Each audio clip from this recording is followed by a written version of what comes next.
A gente vai estar lendo 23 de Lucas, capítulo 39, que diz assim: Um dos malfeitores crucificados blasfemava contra ele, dizendo: Não és tu o Cristo? Salva-te a ti mesmo e a nós. Respondeu-lhe, porém, o outro, que repreendendo-o dizia: Nem ao menos teme a Deus, estando sob igual sentença? Nós, na verdade, com justiça, porque recebemos o castigo que os nossos atos merecem. Mas este nenhum mal fez. E acrescentou, Jesus, lembra-te de mim quando entrares no teu reino. Jesus lhe respondeu: Em verdade te digo que hoje estarás comigo no paraíso.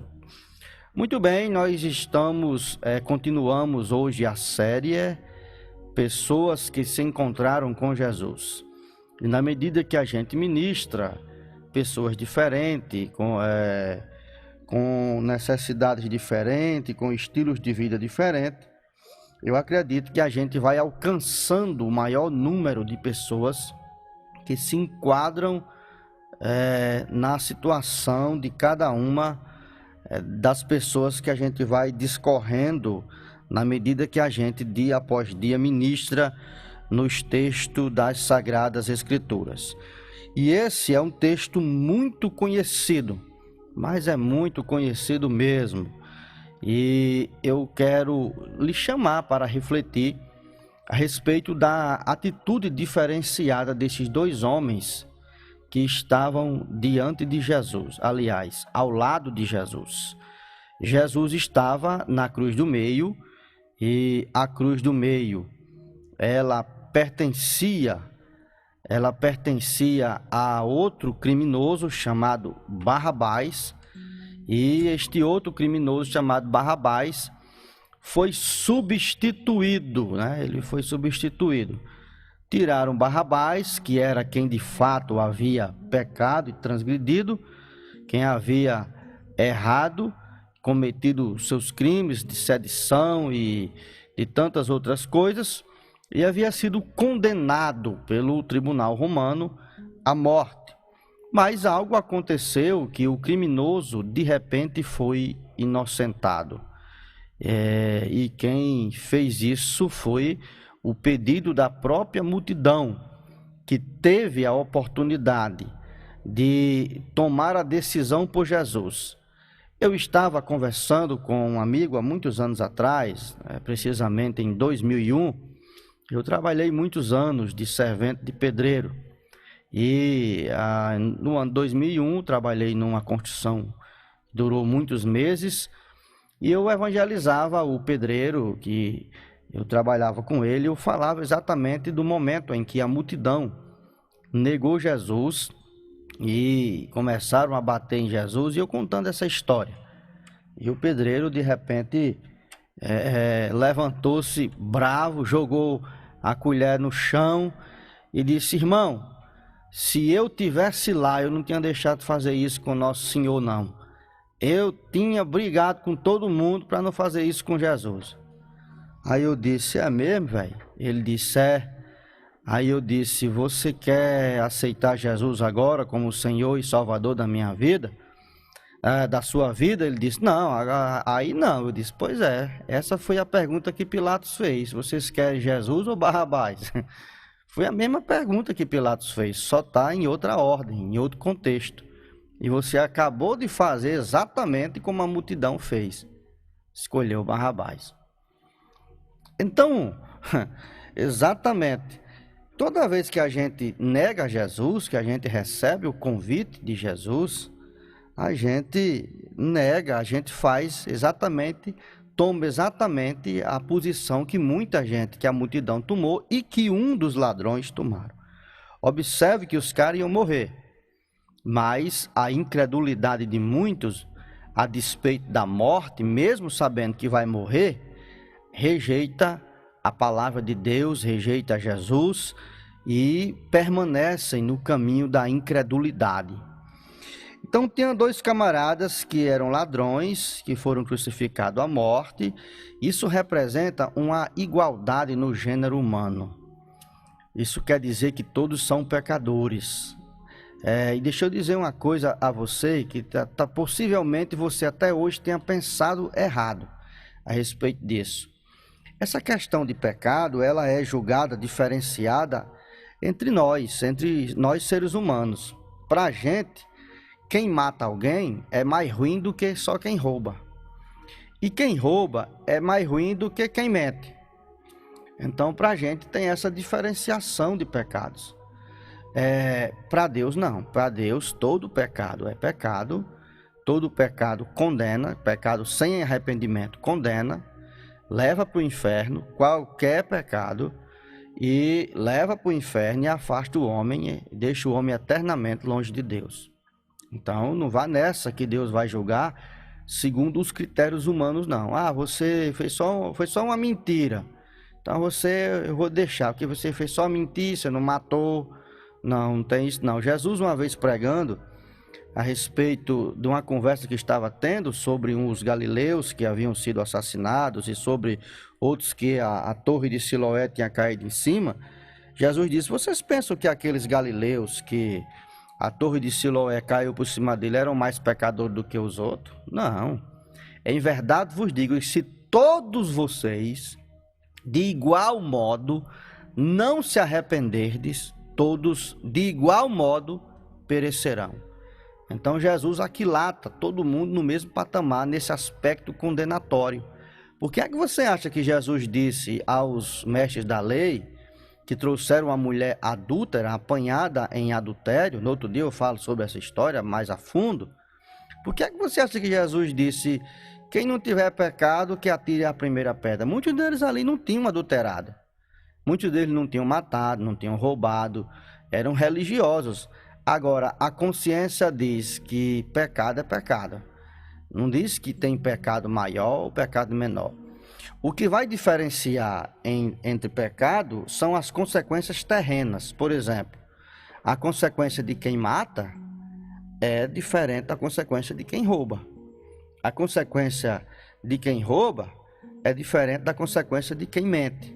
Então, quem mata vai preso, nem que depois de meia hora o advogado vai lá e solte, mas vai preso. Agora, você já viu alguém ser preso porque disse uma brincadeira e mentiu? Pois é, então a consequência foi diferente.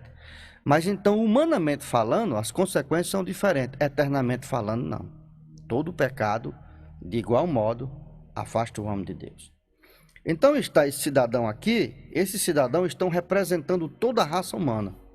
Então está representando você que é religioso, você que nunca matou. Isso é, o contexto acontece no lugar das pessoas mais execráveis da época. Então só era condenação de cruz os piores bandidos que havia na época. Ninguém ia para a cruz por acaso. Tinha que ser um crime pesado. Aí você pergunta: qual foi o crime de Jesus? Não, Jesus, ele morreu no nosso lugar, no lugar dos criminosos que somos nós.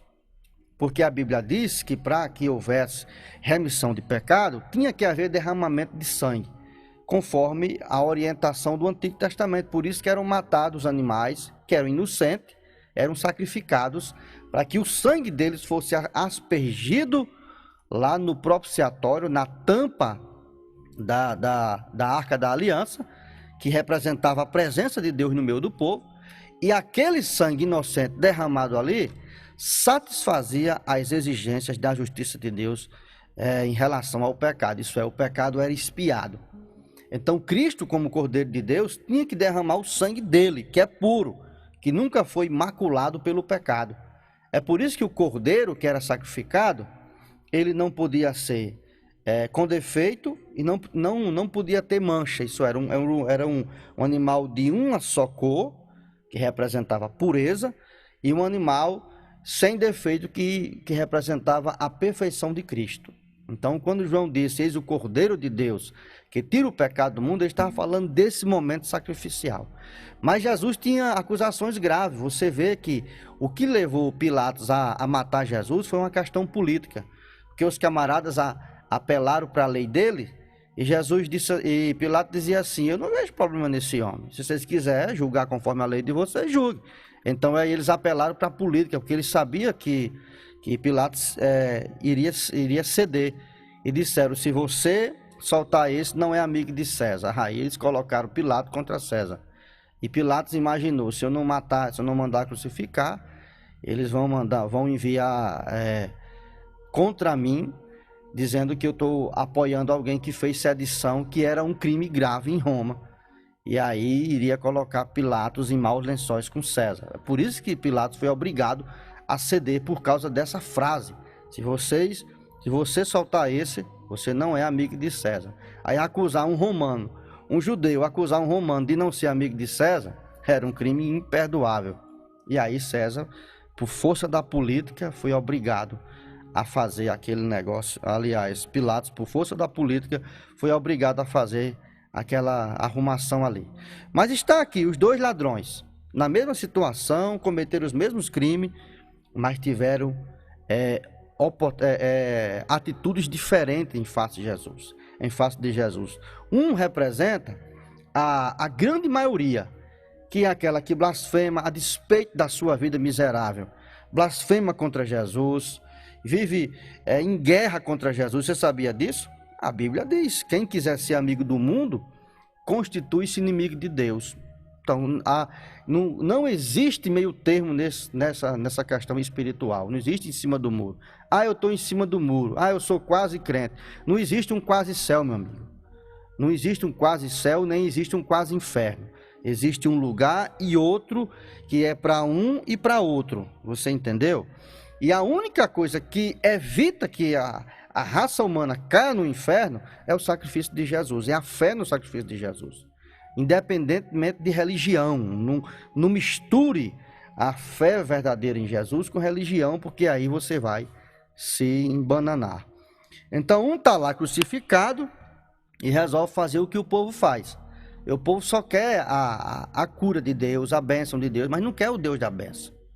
Tem muita gente que só vai à igreja quando está com um problema grave. Chegou lá na igreja, a igreja ora, a igreja apresenta a pessoa. Depois que é curada, capa o gato, nunca mais aparece.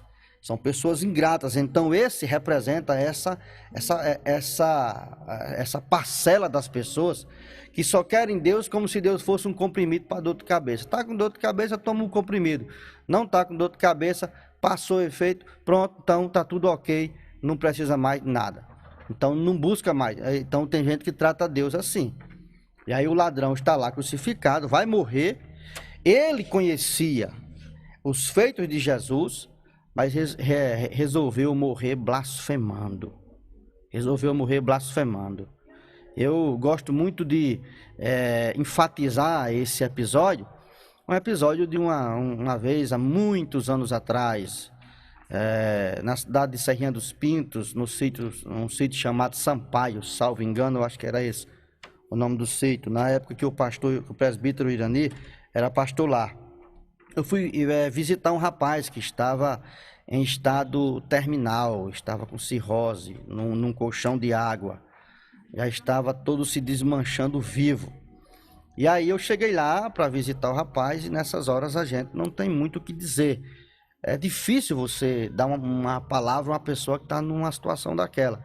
A mãe chorando na sala, a gente entrou no quarto, eu me sentei ao lado dele na cama e passei alguns minutos sem ter condição de dizer nada, imaginando o que a coisa ia dizer. E depois de alguns minutos eu tive aquela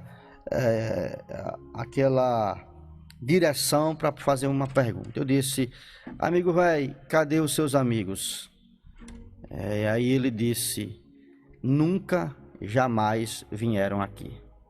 Quer dizer, enquanto ele tinha saúde, os amiguinhos de bar carregavam ele pro bar. Bora pro bar, cara, bora lá. Vamos lá se divertir, gozar da vida, não sei o quê. Quando o cara estava arrebentado, só contava com a mãe dele, chorando, porque estava vendo que ele estava se desmanchando vivo à medida que os dias passavam.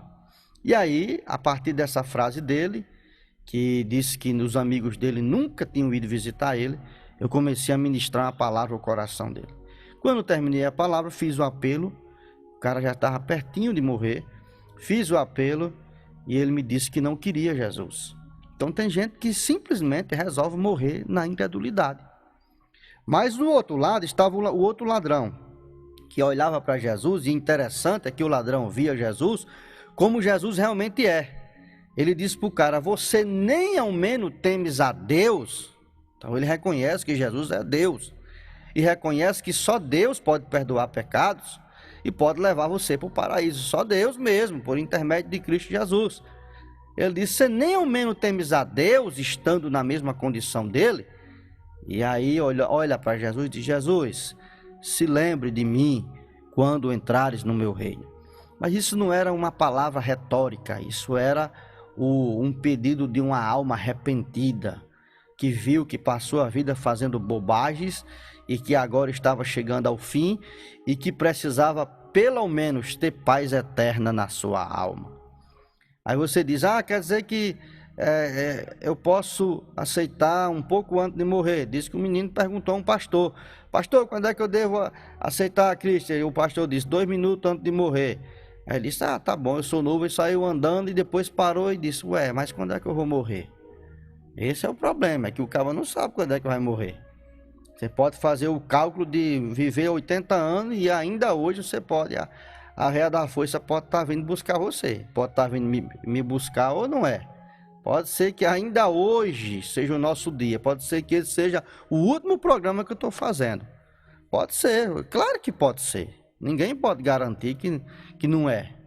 Então, na dúvida, meu chapa, é melhor você entregar a sua vida a Jesus hoje. O ladrão da cruz fez muita bobagem, foi condenado, mas antes de partir, um deles entregou a sua vida a Jesus. E olha que coisa interessante. Jesus disse: hoje mesmo estarás comigo no paraíso. Não é amanhã, não é o ano que vem, não é depois do juízo, não, é hoje. Então, no dia que você entrega a sua vida a Jesus, sua questão com Deus está resolvida, porque Jesus já pagou o preço. Certo? Então, que Deus te abençoe, que você reflita e que hoje você entregue a sua vida a Jesus, porque você não sabe qual é o dia da sua partida ou o dia do arrebatamento da igreja. Está escrito: se hoje ouvirdes a sua voz, não endureça o seu coração, como Israel fez em Meribá, porque hoje é o dia aceitável, hoje é o dia da sua salvação. Este hoje é o que se refere a agora, nesse momento. Você pode entregar a sua vida a Jesus. Que Deus abençoe. No nome de Jesus, vamos